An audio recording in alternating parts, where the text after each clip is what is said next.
নমস্কার, আজকের এই বিশেষ অনুষ্ঠানে স্বাগত। আমরা অনেক সময় ঠাট্টার ছলে বলে থাকি যে আজকাল ৩৬৫ দিনই কোনো না কোনো দিবস, কিন্তু আজকের দিনটি সত্যিই বিশেষ। আজ ২৩শে ডিসেম্বর দেশ জুড়ে পালিত হচ্ছে জাতীয় অন্নদাতা দিবস। অনেকেই হয়তো শোনেননি বা জানেন না এই দিনটির কথা বা এই দিনটির তাৎপর্য। অন্নদাতা দিবস বা কৃষক দিবস, কৃষকরাই তো আমাদের অন্নদাতা, তাই নয় কি? এখন প্রশ্ন হলো, এই অন্নদাতা দিবস পালনের প্রয়োজন কি? ভারতবর্ষ বরাবরই কৃষিপ্রধান দেশ। এদেশের মাটিতে সোনা ফলে, আর সেই সোনা যারা ফলান সেই কৃষকরা যুগ যুগ ধরে এই বিপুল জনসাধারণের অন্নের সংস্থান করে রয়েছেন। কিন্তু তাদের অন্নের সংস্থান, তাদের সচ্ছলতা, তাদের ভালো থাকাটাও তো ভীষণভাবে জরুরি।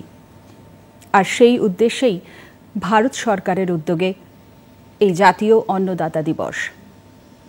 এই দিবসের প্রতীকী উদযাপনের মাধ্যমে আসল উদ্দেশ্য কৃষকদের জন্য এক গুচ্ছ সুবিধা যা প্রদান করবার জন্য এগিয়ে এসেছে স্টেট ব্যাংক অফ ইন্ডিয়া। আজ আমার সঙ্গে স্টুডিওতে রয়েছেন Dipankar Basu, assistant general manager, SBI। ওনার মুখেই আমরা আজ শুনে নেব এই উদ্যোগের কথা, উনি আমাদের কি বুঝিয়ে বলতে চান। নমস্কার প্রিয় কৃষক ভাইরা, আমি আমার কথা শুরু করছি একটি প্রেরণাদায়ক উক্তি দিয়ে।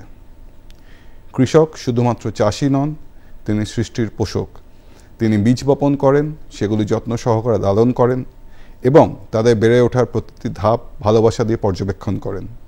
কৃষক শুধুমাত্র ফসল ফলান না, জীবনের ভিত্তি তৈরি করেন। আজ জাতীয় কৃষক দিবসের এই শুভ উপলক্ষে আমরা সবাই আমাদের অন্নদাতাদের, সেই পরিশ্রমী কৃষক বন্ধুদের অবদানের সম্মান জানাতে একত্রিত হয়েছি, যারা আমাদের দেশের প্রকৃত মেরুদণ্ড। এটা সত্য যে ক্ষেত থেকে রান্নাঘরের থালা পর্যন্ত কৃষক আমাদের দেশের ভিত্তি এবং শক্তি। এটি ভুলবেন না যে আপনার পেট ভরা আছে মানে এর পেছনে একজন কৃষকের পরিশ্রম রয়েছে। প্রতিটি কৃষকের নির্ভরযোগ্য সঙ্গী হিসাবে ভারতীয় স্টেট ব্যাংক গর্বের সাথে ২৩ ডিসেম্বরের এই বিশেষ দিনটিকে অন্নদাতা মহোৎসব হিসেবে উদযাপন করছে। ১৬ই ডিসেম্বর ২০২৪ থেকে শুরু হওয়া এই সপ্তাহব্যাপী মহোৎসবের মাধ্যমে আমরা কৃষক বন্ধুদের এই অক্লান্ত পরিশ্রমকে শ্রদ্ধা জানাই। এই শুভ দিনে আপনাদের সামনে দাঁড়িয়ে আমি গর্বের সাথে বলতে চাই যে আমরা সবাই মিলে এমন একটি ভারতের স্বপ্ন দেখছি যা সমৃদ্ধ, শক্তিশালী এবং আত্মনির্ভর। সমৃদ্ধ ভারত ২০৪৭-এর স্বপ্ন তখনই পূর্ণতা পাবে যখন আমরা আমাদের কৃষক বন্ধুদের ক্ষমতাশীল এবং সমৃদ্ধ করে তুলব। কৃষকরা আমাদের দেশের অর্থনীতির মেরুদণ্ড এবং কৃষিক্ষেত্রের প্রাণশক্তি। তাদের সমৃদ্ধি মানেই দেশের সমৃদ্ধি।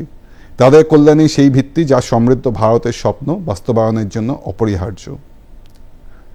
ভারতে কৃষি শুধুমাত্র একটি শিল্প নয়, এটি আমাদের সংস্কৃতি এবং ঐতিহ্যের অবিচ্ছেদ্য অংশ। এটি আমাদের অস্তিত্ব, খাদ্য নিরাপত্তা, কর্মসংস্থান এবং গ্রামীণ উন্নয়নের ভিত্তি। আমাদের কৃষক বন্ধুরা দেশকে অন্ন প্রদান করেন, কিন্তু তাদের অবদান ক্ষেত থেকে শুরু করে রান্নাঘরের থালা পর্যন্ত সীমাবদ্ধ নয়। এটি বস্ত্রশিল্প, ফার্মাসিউটিক্যালস, দুগ্ধশিল্প, পোলট্রি এবং অন্যান্য বহু ক্ষেত্রে বিস্তৃত। সমৃদ্ধ ভারত ২০৪৭-এর লক্ষ্য পূরণের পথে এগিয়ে যেতে এটি অপরিহার্য যে আমাদের কৃষকদের এই উন্নয়ন যাত্রার কেন্দ্রবিন্দুতে রাখতে হবে। কারণ একটি সমৃদ্ধ আত্মনির্ভর জাতি তখনই গড়ে উঠতে পারে যখন কৃষকরা সমৃদ্ধ এবং শক্তিশালী হবেন। সমৃদ্ধ ভারত ২০৪৭-এর ধারণার অধীনে আমাদের কৃষকদের শুধুমাত্র অন্ন উৎপাদক হিসেবে নয়, একজন উদ্যোক্তা হিসেবে দেখতে হবে। আমরা কৃষকদের এগ্রি ভ্যালু চেনের অন্তর্ভুক্ত করে উৎপাদন থেকে প্রসেসিং, প্যাকেজিং এবং বিপণন পর্যন্ত তাদের আয় বৃদ্ধি এবং অর্থনৈতিক স্থিতিশীলতার নতুন সুযোগ তৈরি করতে পারি। এই লক্ষ্যে ভারত সরকার কৃষির আধুনিকরণের জন্য গুরুত্বপূর্ণ পদক্ষেপ গ্রহণ করেছেন। এগ্রি ইনফ্রাস্ট্রাকচার ফান্ড AIF এবং প্রধানমন্ত্রী formalisation of micro food processing enterprises অর্থাৎ PMFMEর মতো পরিকল্পনার মাধ্যমে কৃষকদের শুধুমাত্র চাষাবাদ আধুনিকরণে সহায়তা করা হচ্ছে না, বরং তাদের আয় বাড়ানোর পাশাপাশি খাদ্য প্রক্রিয়াকরণ সহ নতুন ক্ষেত্রে প্রবেশের জন্য সক্ষম করে তোলা হচ্ছে। এই দৃষ্টিভঙ্গি অনুযায়ী ফার্মার্স প্রডিউসার অর্গানাইজেশন FPOর প্রতিষ্ঠা এই পথে একটি গুরুত্বপূর্ণ অগ্রগতি। কৃষকদের একত্রিত করে এই সংস্থাগুলি তাদের আরও ভালো মূল্যে উচ্চমানের পরামর্শ এবং আধুনিক প্রযুক্তির ব্যবহার কার্যকর করতে সক্ষম করবে। এর ফলে তাদের উন্নতির নতুন সুযোগ সৃষ্টি হবে এবং তারা আরও শক্তিশালী এবং আত্মনির্ভর হয়ে উঠতে পারবে। ভারতীয় স্টেট ব্যাংক সরকারের উদ্যোগগুলিকে বাস্তবায়িত করার ক্ষেত্রে একটি নির্ভরযোগ্য অংশীদার এবং কৃষক সম্প্রদায়ের প্রতি সর্বদা একটি শক্তিশালী ও প্রতিশ্রুতিবদ্ধ সহযোগী হিসেবে কাজ করে চলেছে। এসবিআই বিস্তৃত নেটওয়ার্কে 22,000-এরও বেশি শাখা রয়েছে, যার মধ্যে 15,000-এরও বেশি শাখা গ্রামীণ এলাকায় অবস্থিত এবং 80,000-এর বেশি বিসি সিএসপি কেন্দ্র রয়েছে, যা সক্রিয়ভাবে ব্যাংকিং পরিষেবাকে সরাসরি কৃষকদের দোরগোড়ায় নিয়ে এসেছে। এর ফলে কৃষকরা সহজে এবং স্বাচ্ছন্দ্যে ঋণ, সঞ্চয় এবং বিভিন্ন আর্থিক পণ্যের সুবিধা পেয়ে চলেছেন, যা তাদের আর্থিক অবস্থার উন্নতিতে সহায়তা করছে। স্টেট ব্যাংক অফ ইন্ডিয়া কম সুদের হারে কৃষকদের জন্য ব্যাংক ঋণ প্রদানের জন্য বিভিন্ন স্কিম অফার করে। প্রধান স্কিমগুলির মধ্যে একটি হলো কিষাণ ক্রেডিট কার্ড, যা কৃষকদের সহজে ঋণ পেতে এবং ভারত সরকারের কাছ থেকে সুদে ভর্তুকি পেতে সাহায্য করে। উপরন্তু এসবিআই কিষাণ সমৃদ্ধি ঋণ কেএসআর চালু করেছে, যা প্রগতিশীল কৃষকদের সময়মতো এবং বর্ধিত কৃষি ঋণ প্রদান করে। এই ঋণ প্রতিটি পর্যায়ে কৃষকদের প্রয়োজনীয় সংস্থান সরবরাহ করে এবং চাষের সমস্ত চাহিদা পূরণ করে। কৃষকদের চাহিদা শুধু ফসল উৎপাদনের মধ্যে সীমাবদ্ধ নয়। একথা মাথায় রেখে state bank of India agri and food enterprises loan চালু করেছে, যা কৃষক এবং কৃষি উদ্যোক্তাদের সহজে কার্যকরী মূলধন থেকে মেয়াদে ঋণ পর্যন্ত সমস্ত চাহিদা পূরণ করে। খামার থেকে উপভোক্তা পর্যন্ত এগ্রিকালচারাল ভ্যালু চেনের প্রতিটি প্রক্রিয়া, যেমন logistic, cold chain, packaging, warehouse এবং ফুড প্রসেসিং, এই স্কিমটি সমস্ত দিকগুলিকে কভার করে এবং কৃষকদের উৎপাদন ক্ষমতা বাড়াতে এবং তাদের ব্যবসা প্রসারিত করার সুযোগ তৈরি করে। কৃষকদের এবং কৃষি ও খাদ্য প্রক্রিয়াকরণে নিযুক্ত উদ্যোগগুলিকে সময়মতো ঋণ প্রদান নিশ্চিত করার জন্য ভারতীয় স্টেট ব্যাংক দেশ জুড়ে 1100-র বেশি এগ্রিকালচার কমার্শিয়াল ব্রাঞ্চেস প্রতিষ্ঠা করেছে। এই শাখাগুলিতে 86টি এগ্রি সেন্ট্রালাইজড প্রসেসিং সেন্টার্স এবং 600-রও বেশি এগ্রি অ্যান্ড এমএসএমই ক্রেডিট সেন্টার্সের সঙ্গে যুক্ত, যা কৃষি ঋণ দ্রুত প্রক্রিয়াকরণে সাহায্য করে। এর পাশাপাশি ব্যাংকের 500-রও বেশি রিলেশনশিপ ম্যানেজার রুরাল বিজনেস অর্থাৎ আরএমআরইউ সরাসরি কৃষকদের সঙ্গে কাজ করেন, যারা শুধুমাত্র ব্যাংকিং পণ্য এবং সরকারি প্রকল্পগুলির বিষয়ে কৃষকদের অবহিত করেন না, বরং তাদের সুসংহত আর্থিক সিদ্ধান্ত নিতে দিক নির্দেশনা প্রদান করেন। এর পাশাপাশি state bank of India digital প্রযুক্তি ব্যবহার করে ব্যাংকিং পরিষেবাগুলোকে আরও সহজলভ্য করে তুলছে। আমাদের ইয়োনো কৃষি প্ল্যাটফর্মের মাধ্যমে কৃষকরা সহজেই বিভিন্ন পরিষেবার সুযোগ নিতে পারেন, যেমন রিয়েল টাইমে আবহাওয়ার তথ্য, বাজার মূল্য এবং সরকারি প্রকল্পের তথ্য। এই প্ল্যাটফর্মটি কৃষকদের জন্য একটি সহজ, কার্যকর এবং সহায়ক মাধ্যম, যা তাদের আরও ভালো এবং সচেতন সিদ্ধান্ত নিতে সহায়তা করে। এর পাশাপাশি এসবিআই আধুনিক কৃষি পদ্ধতি গ্রহণ এবং তথ্য আদান প্রদানের প্রতি সম্পূর্ণরূপে প্রতিশ্রুতিবদ্ধ। আমরা ফাইন্যান্সিয়াল লিটারেসি কর্মসূচি এবং কৃষক সভা ও সান্ধ্য শিবির আয়োজন করে থাকি, যেখানে কৃষকরা সরকারি প্রকল্প এবং এসবিআইয়ের সেই সব উদ্যোগ সম্পর্কে তথ্য পেতে পারেন, যা তাদের জীবনযাত্রার মান উন্নত করবে। এই প্রচেষ্টা কৃষকদের শক্তিশালী এবং আত্মনির্ভরশীল করার পথে আমাদের একটি গুরুত্বপূর্ণ পদক্ষেপ। কৃষকদের প্রতি নিরবিচ্ছিন্ন প্রচেষ্টার অংশ হিসেবে এসবিআই 16ই ডিসেম্বর 2024 থেকে 23শে ডিসেম্বর 2024 পর্যন্ত সপ্তাহব্যাপী অন্নদাতা মহোৎসব উদযাপন করছে। এই সময়কালে ব্যাংকের সমস্ত শাখায় কৃষকদের অবদানকে সম্মান জানানো হচ্ছে। এই উপলক্ষে কৃষকদের সম্মানিত করার পাশাপাশি সচেতনতা কর্মসূচি, কর্মশালা এবং আউটরিচ সেশনের আয়োজন করা হচ্ছে। এই মহোৎসব কৃষক সম্প্রদায়ের প্রতি আমাদের কৃতজ্ঞতার এবং তাদের উন্নয়নে আমাদের প্রচেষ্টার প্রতীক। সবশেষে সমৃদ্ধ ভারতের স্বপ্ন তখনই বাস্তবায়িত হবে যখন আমাদের কৃষকরা, যারা আমাদের দেশের মেরুদণ্ড, এই উন্নয়নে কেন্দ্রবিন্দুতে থাকবেন। আসুন আমরা সবাই মিলে তাদের সেই সম্মান এবং সমর্থন প্রদান করি যার জন্য তারা প্রকৃতপক্ষে যোগ্য। পাশাপাশি তাদের এমন সম্পদ, আধুনিক প্রযুক্তি এবং সহায়তা প্রদান করি যা পরিবর্তিত কৃষির প্রেক্ষাপটে তাদের সাফল্য নিশ্চিন্ত করতে পারে। একসাথে আমরা এমন একটা উজ্জ্বল ভবিষ্যৎ গড়ে তুলতে পারি যেখানে প্রতিটি কৃষক সমৃদ্ধ হবে এবং প্রতিটি ক্ষেত্র উৎপাদনশীল হবে। আমরা এতক্ষণ শুনলাম স্টেট ব্যাংকের উদ্যোগে কিভাবে কৃষকদের বিভিন্ন ধরনের সুযোগ সুবিধার ব্যবস্থা করা হয়েছে মাননীয় ভারত সরকারের উদ্যোগে। এবার একটু বিস্তারে আসি। মিস্টার বাসু, আপনার কাছে একটু জেনে নেব, এই যে আপনিও বললেন আপনার কথার মধ্যে অন্নদাতা মহোৎসব যেটি পালিত হচ্ছে বিগত 7 দিন ধরে, এই মহোৎসব উপলক্ষে কৃষিতে কি কি ভর্তুকি প্রকল্প রয়েছে? ভর্তুকি এবং বিভিন্ন আর্থিক সাহায্যের মাধ্যমে ভারত সরকার এবং তার সহযোগী হিসেবে স্টেট ব্যাংক কৃষিকে এক নতুন আঙ্গিকে সাজিয়ে তুলতে চলেছে। আপনারা জানেন যে অনেক দিন ধরেই কৃষিতে ঋণের বিভিন্ন ভর্তুকি পাওয়া যায়।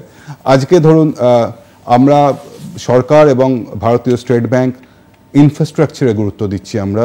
আমরা বিভিন্ন যে লোন প্রকল্প আছে, গ্রামীণ রুরাল ওয়্যারহাউস তৈরির জন্য, গ্রামীণ এলাকায় কোল্ড স্টোরেজ তৈরির জন্য, সিএইচসি অর্থাৎ কাস্টম হায়ারিং সেন্টার, আমরা অর্থাৎ যেখানে উন্নত মানের কৃষি মাল যেটা আমরা অন্যান্য বিভিন্ন কৃষককে আমরা ভাড়ায় দিতে পারি, সেই সব পরিষেবা যারা দিচ্ছেন তাদের জন্য, সোলার পাম্প সেট, এক নতুন গ্রিন সবুজ ভারতের জন্য, এই রকম সমস্ত কিছুতেই আমাদের আজকে সরকার কিন্তু ভর্তুকি দিচ্ছেন।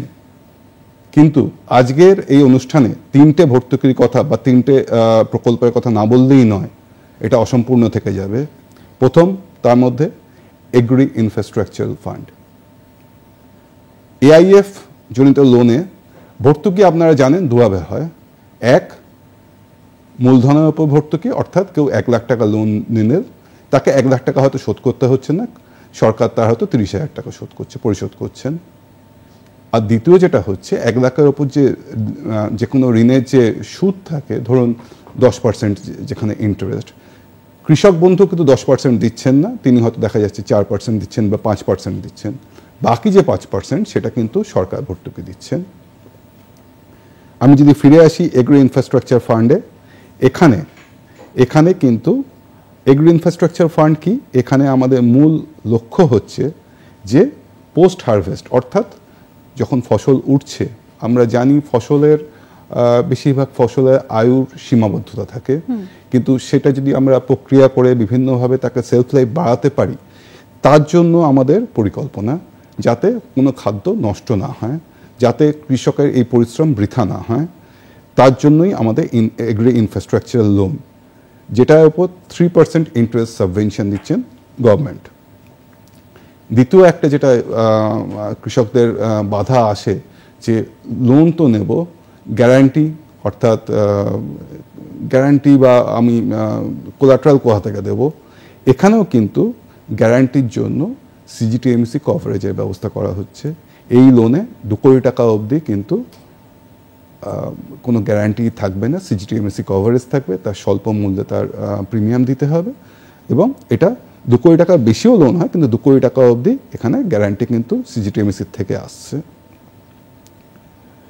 আরও একটা লোন যেটা আমাদের দেশে জন্য গুরুত্বপূর্ণ, সেটা হচ্ছে animal husbandry infrastructure development fund.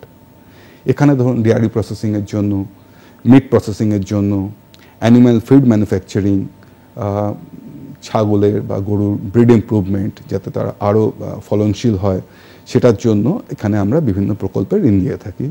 এখানেও কিন্তু 3% হারে আমাদের সরকার সাবসিডি দিচ্ছে, লোনে সাবভেনশন দিচ্ছে 8 বছরের জন্য। এখানেও যদি আমরা দেখি সিজিটিএমসি কভারেজ, অর্থাৎ কোনো কোলাটারাল ছাড়াই কিন্তু এখানে আমরা 1 কোটি টাকা অবধি ব্যাংক লোন দিচ্ছে। এতক্ষণ আমরা কোটিতে ছিলাম, তাহলে কি স্টেট ব্যাংক বা ভারত সরকার শুধুমাত্র বড় চাষিদের জন্যই এই প্রকল্পগুলো এনেছেন? না, আরেকটা যেটা গুরুত্বপূর্ণ প্রকল্প রয়েছে এই মধ্যেই, prime minister formalisation of micro food processing enterprise. এই যে আপনি পয়েন্টটা বললেন যে তাহলে কি শুধুমাত্র বড় চাষিরাই এই সুবিধা নিতে পারবেন, সেক্ষেত্রে ছোট চাষিদের ক্ষেত্রে, বা আমি যদি আরও জেনারেলাইজ করি যে সমস্ত চাষিদের ক্ষেত্রে, এই যে আপনি লোনগুলোর কথা বলছেন, এই লোনের ক্ষেত্রে কি কোনো শর্তাবলী রয়েছে? কারণ আমরা জানি আজকাল সব জায়গাতেই টার্মস অ্যান্ড কন্ডিশনস অ্যাপ্লাইড বলে একটা কথা লেখা থাকে। এই লোন পাওয়ার ক্ষেত্রে আমাদের কৃষকদের কি কোনো শর্তাবলী রয়েছে, বা তারা কিভাবে অ্যাপ্লাই করতে পারবে, একটু যদি বলেন। নিশ্চয়। আজকে যদি আমি শর্তাবলীর কথা বলি তাহলে আমার দেখতে হবে আমরা কোন লোনের কথা বলছি।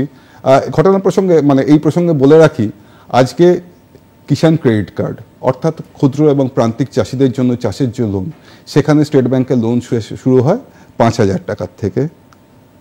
নতুন একটি প্রোডাক্ট আমাদের এগ্রি এন্টারপ্রাইজ লোন, যেটা ধরুন বৃহৎ কোনো কোঅপারেটিভের জন্য, কোম্পানির জন্য, যেখানে লোন অ্যামাউন্ট হতে পারে 100 কোটি, অর্থাৎ 5,000 থেকে 100 কোটি পুরো গ্যামিউটটা আমরা কভার করছি অ্যাজ এ ব্যাংক। যদি আপনার কথায় ফিরে আসি, অর্থাৎ কি করতে হবে, তার কি, আজকে যদি কেসিসির কথা বলি, আজকে যারা জমিহীন কৃষক, ভাগ চাষি, তাদেরও কিন্তু স্টেট ব্যাংক তাদের কেসিসি প্রদান করেন। আর দ্বিতীয় কথা কি করতে হবে তাতে আমরা যদি আসি, তাতে দেখুন আজকে আমরা আমার এতেও যেটা আমরা বলছিলাম যে আজকে আমাদের 22,000-এর মধ্যে 15,000 ব্রাঞ্চ কিন্তু গ্রামে অবস্থিত। আপনি সমস্ত কৃষকের কাছেই কিন্তু ভারতীয় স্টেট ব্যাংক পৌঁছে গেছে বা পৌঁছবার চেষ্টা করেছে সারা দেশ জুড়ে। তাছাড়াও আমাদের নতুন আমরা কিছু সহযোগী আমরা আমাদের ব্যাংকে যুক্ত করেছি, যাদের আমরা বলি ফিট অন স্ট্রিট, FOS।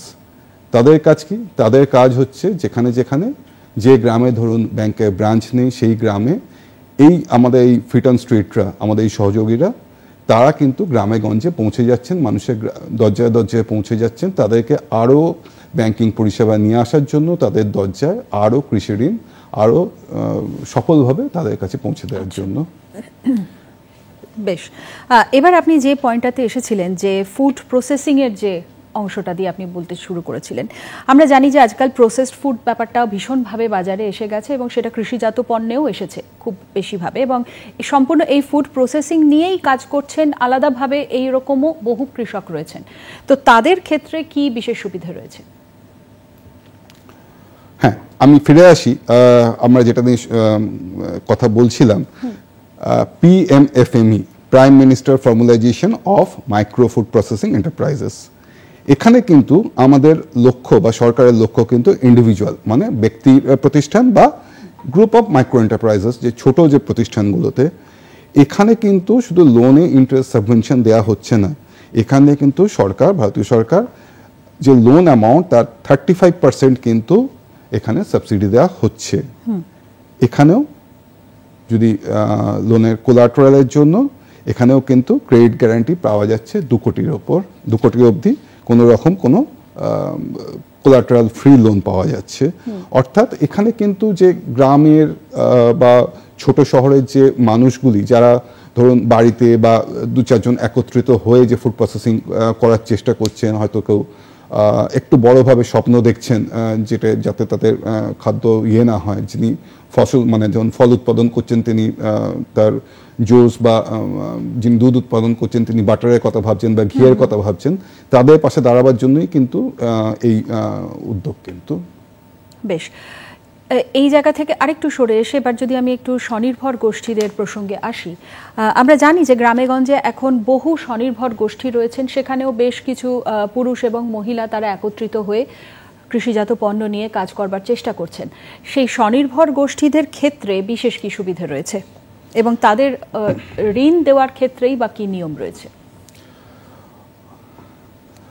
আমার বলতে ভালো লাগবে, মানে কৃষির ক্ষেত্র ছাড়াও SHG বা স্বনির্ভর গোষ্ঠী এমন একটি জায়গা যেখানে ভারতীয় স্টেট ব্যাংক কৃষক পরিবারে বা গ্রামীণ নারীদের তাদের সশক্তিকরণের কাজে সাহায্য করছে। আপনারা জানেন যে SHG-তে ক্ষেত্রে কি হচ্ছে, তাদের যে কর্পাস তৈরি হচ্ছে সেই কর্পাসের 6 গুণ বা 1.5 লাখ অবধি আমরা প্রথমেই তাদের, যখন তারা স্টেট ব্যাংকে অ্যাকাউন্ট থাকছে, তাদের আমরা ফার্স্ট গ্রেডিংয়েই ওই টাকাটা আমরা লোন হিসেবে দিচ্ছি, যাতে তারা সেই টাকাটা ব্যবহার করে তারা বিভিন্ন সেই আর্থিক সাহায্যে বিভিন্ন তাদের এন্টারপ্রাইজিং যে ইয়েগুলো আছে সেগুলো করে তুলতে পারেন, এবং তাদের যে প্রোডাক্ট, তাদের যে পরিশ্রম, সেগুলোকে তারা বাজারে বেচে তাদের যে আরও আর্থিক সচ্ছলতা আসে তাদের এবং তাদের পরিবারে। তাই জন্য আমরা আজকে সারা দেশে এই ব্রাঞ্চগুলোতে SHG-র ফাইন্যান্স আমাদের উপর প্রচণ্ড আমরা জোর দিচ্ছি, কারণ আমরা চাইছি এতে গ্রামীণ অর্থনীতি উন্নতি হবে, গ্রামের মহিলাদের আর্থিক উন্নতি হবে, এবং আমরা দেখেছি যদি আমরা মহিলাদের এর মধ্যে একসঙ্গে করে আনতে পারি, ব্যাংকের দিক থেকেও যদি বলি, আমাদের অ্যাসেট কোয়ালিটিও কিন্তু আমরা দেখেছি যে লোন খারাপ হওয়ার যে প্রবণতা থাকে সেটা কিন্তু খুব কম যখন গ্রামের মহিলারা একসাথে থাকেন। ঠিক। এই মহিলাদের প্রসঙ্গ থেকে এবার একটু গোল্ড লোনের দিকে আসি, কারণ আজকাল প্রায় সব ব্যাংকেই গোল্ড লোন চালু হয়েছে এবং আমি নিশ্চিত যে SBI-তেও গোল্ড লোন রয়েছে। সেক্ষেত্রে এগ্রিকালচারের ক্ষেত্রে কৃষকরা কি, তাদের জন্য কি কোনো রকম গোল্ড লোন স্কিম রয়েছে? অবশ্যই আমাদের গোল্ড লোন স্কিম, নর্মাল যে গোল্ড লোন স্কিম আছে সব ব্রাঞ্চে, তাছাড়াও আমাদের গ্রামীণ এবং সেমি আরবান যত ব্রাঞ্চ আছে, আধা শহরে যত ব্রাঞ্চ আছে, সেখানে কিন্তু এগ্রি গোল্ড লোন পাওয়া যায়। এগ্রি গোল্ড লোন কেন পাওয়া যায়? এগ্রি গোল্ড লোন খুব সহজ শর্তে পাওয়া যায়। এগ্রি গোল্ড লোনে ইন্টারেস্ট রেট কিন্তু অন্য গোল্ড লোনের থেকে অনেক কম হয়। এগ্রি গোল্ড লোন কেন পাওয়া যায়? এগ্রি গোল্ড লোন এগ্রিকালচারের যে কোনো নিড, অর্থাৎ আপনার চাষবাস, আপনার অ্যালাইড ইন্ডাস্ট্রিতে, অর্থাৎ আপনার যে কোনো ডেয়ারি, পোলট্রি, ফিশারি, পিগরি, যে কোনো কিছুর এর জন্য আপনি এগ্রিকালচার গোল্ড লোন পেয়ে যাবেন এবং তার অ্যামাউন্টটা কিন্তু 25 লাখ অবধি, এবং সেটা কিন্তু ঋণের ইয়েও কিন্তু খুবই কম, খুবই সামান্য এতে পেতে পারবেন। এবং আমাদের কৃষক বন্ধুদের আমি অনুরোধ করব, আপনার কাছের SBI ব্রাঞ্চে পৌঁছুন এবং এগ্রি গোল্ড লোনের আপনারা সহায়তা নিন, সুযোগ নিন। বেশ। আরও একটা প্রশ্ন, যেহেতু কৃষি নির্ভর দেশ আমাদের এবং চাষবাসটা অনেকটাই আমরা জানি যে এখনো পর্যন্ত আবহাওয়া নির্ভর বা জলবায়ু নির্ভর, সেক্ষেত্রে বিপদের একটা সম্ভাবনা থেকেই যায়। কোনো না কোনো আবহাওয়া দিক থেকে কোনো না কোনো বিপর্যয় আসতে পারে, বা আমরা জানি যে বছরের একটা নির্দিষ্ট সময় একটা পঙ্গপালের আক্রমণ হয় যখন ফসলের একটা বিরাট ক্ষতি হয়। এই ধরনের হঠাৎ কোনো যদি আনপ্রেসিডেন্টেড কোনো ক্ষতি হয়, যদি সেক্ষেত্রে কি কোনো সুরক্ষা বা ইন্স্যুরেন্সের ব্যবস্থা রয়েছে ব্যাংকের তরফ থেকে? এই প্রশ্নে আমি দুটো এতে জবাব দেব। এক, সুরক্ষার আগে আমি অর্থাৎ আমার ফার্স্টে আমি কীভাবে তার থেকে বাঁচবো, আমরা ওখানে বললাম আমার বক্তব্যে যে ইয়োনো কৃষি, আমাদের যে প্ল্যাটফর্মটি রয়েছে আজকে আমাদের সবার হাতে মুঠোফোন রয়েছে, গ্রামের কৃষক বন্ধুদের অনেকের কাছেই আজ মুঠোফোন রয়েছে। তার মধ্যে আমাদের যে প্ল্যাটফর্মটা রয়েছে ইয়োনো কৃষি, সেখানে কিন্তু আমরা লাইভ ওয়েদার আপডেট, সেই ইয়োনো কৃষিতে কিন্তু তার একটা ফিচার, অর্থাৎ আমরা গ্রামের আমাদের কৃষক বন্ধুদের কাছে আগে পৌঁছতে চাই যে আপনার এরিয়ায় আবহাওয়ায় এই পরিবর্তন আসতে চলেছে বা এই ক্ষতির সম্ভাবনা আছে, আপনারা সাবধান হন।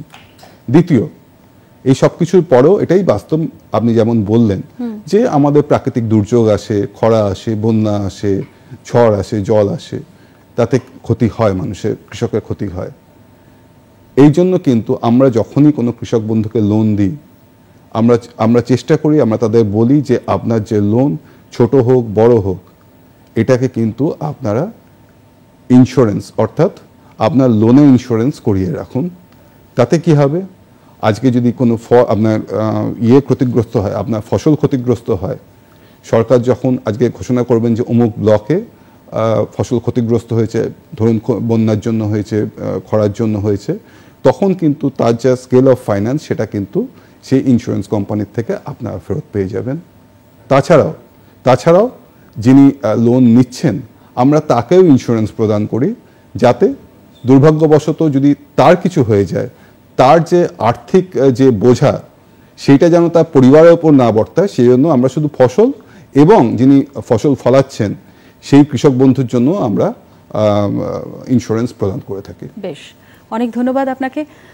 আমরা জানি যে সমৃদ্ধ কৃষক সমৃদ্ধ ভারত। আমাদের দেশের অগ্রগতি কখনোই দেশের অন্নদাতাদের পেছনে ফেলে রেখে সম্ভব নয়। তাই ভারত সরকারের এই মহৎ প্রয়াসটির সম্পূর্ণ সুবিধা গ্রহণ করে আগামী দিনে যাতে আমাদের কৃষকরা তাদের পায়ের তলার জমি শক্ত করতে পারেন, এই কামনা করেই আজ শেষ করছি। ভালো থাকবেন, নমস্কার।